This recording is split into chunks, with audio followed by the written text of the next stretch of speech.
سوچو ایک انسان جس کے پاس کچھ بھی نہیں بچا، نوکری گئی، قرض سر پر ہے، بیماری نے جکڑ لیا، اپنوں نے منہ پھیر لیا، ڈاکٹر نے جواب دے دیا، دنیا نے دروازے بند کر دیے، اب کیا بچا؟ بچا ہے ایک دروازہ جو کبھی بند نہیں ہوتا، وہ دروازہ ہے دعا کا۔ آج میں آپ کو بتاؤں گی کہ دعا صرف مانگنا نہیں، یہ وہ طاقت ہے جس نے موسیٰ علیہ السلام کے لیے سمندر چیر دیا، ایوب علیہ السلام کو 18 سال کی بیماری سے شفا دی، اور زکریہ علیہ السلام کو بڑھاپے میں اولاد عطا کی۔ آخر دعا عربی کا لفظ ہے جس کا معنی ہے پکارنا، مانگنا، بلانا۔ اصطلاح میں دعا کا مطلب ہے بندے کا اپنے خالق کے سامنے عاجزی کرنا، اپنی محتاجی پیش کرنا اور اس سے خیر طلب کرنا۔ نبی کریم صلی اللہ علیہ وسلم نے فرمایا کہ دعا ہی عبادت ہے۔ سوچو، نماز عبادت ہے، روزہ عبادت ہے، زکوٰۃ عبادت ہے، لیکن نبی کریم صلی اللہ علیہ وسلم نے دعا کو بھی عبادت کہا، کیونکہ دعا میں بندہ پوری طرح جھک جاتا ہے، وہ تسلیم کرتا ہے کہ میں کمزور ہوں، دینے والا صرف تو ہے۔ یہی توحید کی روح ہے۔ ہم لوگ اکثر سوچتے ہیں اللہ اتنا بڑا بادشاہ ہے، میری چھوٹی سی دعا کیسے اس سے مانگوں؟ اللہ خود قرآن میں جواب دیتا ہے، اور میرے بندے آپ سے میرے بارے میں پوچھیں تو بے شک میں قریب ہوں، دعا کرنے والوں کی دعا قبول کرتا ہوں جب وہ مجھے پکارے۔ سورہ بقرہ آیت نمبر 186۔ نبی کریم صلی اللہ علیہ وسلم نے فرمایا اللہ اس سے ناراض ہوتا ہے جو اس سے دعا نہیں۔ اب مسئلہ اٹھتا ہے تو کیا دعا تقدیر بھی بدل سکتی ہے؟ یہ بہت نازک مسئلہ ہے۔ جی ہاں، اہل سنت کا عقیدہ یہ ہے کہ اللہ کے پاس دو طرح کی تقدیر ہے، تقدیر مبرک، پکی تقدیر جو بدلے گی نہیں، مثال موت کا آخری لمحہ۔ اللہ فرماتا ہے جب ان کا وقت آ جاتا ہے تو ایک گھڑی نہ پیچھے ہٹتی ہے نہ آگے بڑھتی۔ سورہ نحل آیت نمبر 61۔ تقدیر معقل، شرط والی تقدیر جو دعا، صدقہ، صلہ رحمی سے بدل سکتی ہے۔ فرشتوں کے پاس جو رجسٹر میں ہے جس میں اللہ نے کچھ چیزیں تبدیل کر رکھی ہیں۔ نبی کریم صلی اللہ علیہ وسلم نے فرمایا دعا کے سوا کوئی چیز تقدیر کو نہیں ٹالتی، اور نیکی کے سوا کوئی چیز عمر کو نہیں بڑھاتی۔ مطلب آپ کی تقدیر میں لکھا تھا کہ آپ بیمار پڑو گے، مگر آپ نے دعا کی، صدقہ دیا تو اللہ نے اس بیماری کو ٹال دیا۔ قرآن دعا کی مثالوں سے بھرا ہے۔ حضرت ایوب علیہ السلام 18 سال کی بیماری کے بعد جسم گل گیا، لوگ چھوڑ گئے، آخر اے میرے رب مجھے تکلیف پہنچی ہے اور تو سب سے رحم کرنے والا ہے۔ سورہ انبیاء آیت نمبر 83۔ نتیجہ یہ ہوا کہ اللہ نے فوراً شفا دے دی، مال اولاد دگنا کر دیا۔ حضرت زکریہ علیہ السلام بوڑھے ہو گئے تھے، بیوی بانجھ تھیں، مگر دعا نہیں چھوڑی۔ انہوں نے دعا کی اے میرے رب مجھے اکیلا نہ چھوڑ اور تو بہترین وارث دینے والا ہے۔ سورہ انبیاء آیت نمبر 89۔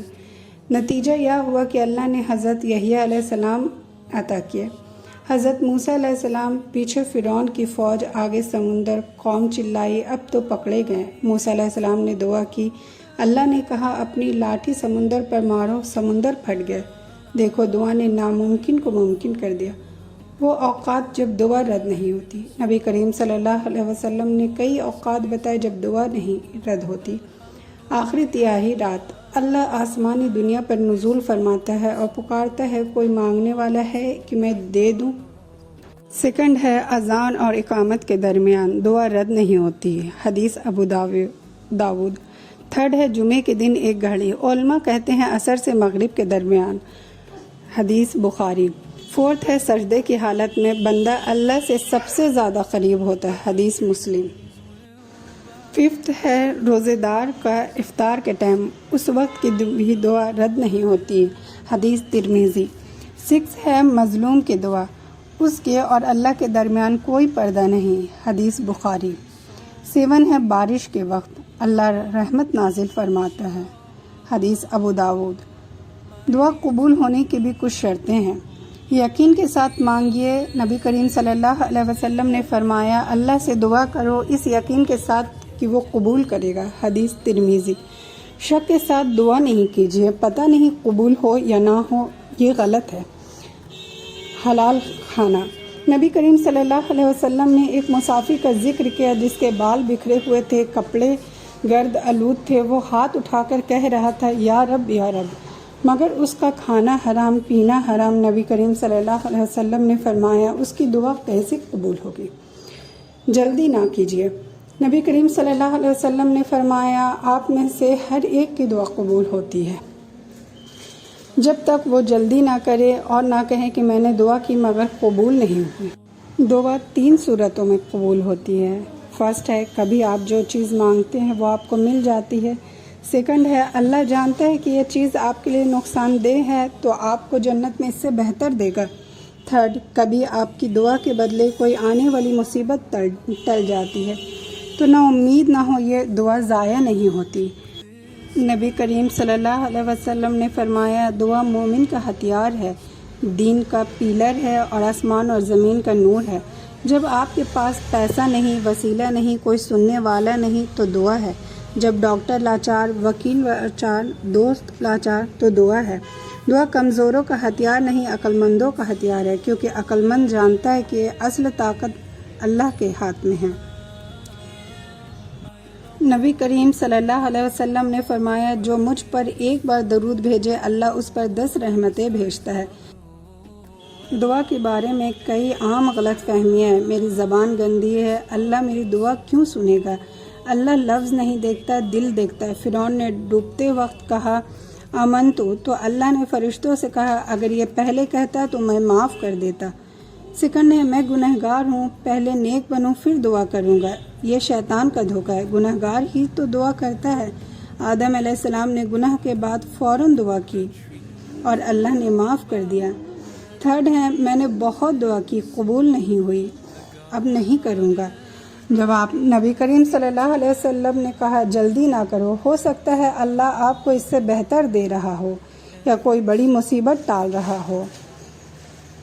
دعا کے ذریعے بندہ اپنے رب سے سیدھا رشتہ جوڑتا ہے۔ اللہ تعالیٰ اپنے بندوں کی دعاؤں کو سنتا ہے اور اس کی پکار کا جواب دیتا ہے۔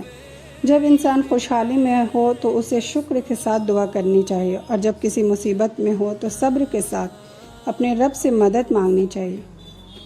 دعا کرنے سے دل کو سکون ملتا ہے اور انسان کو امید ملتی ہے۔ کوئی بھی دعا چھوٹی نہیں ہوتی۔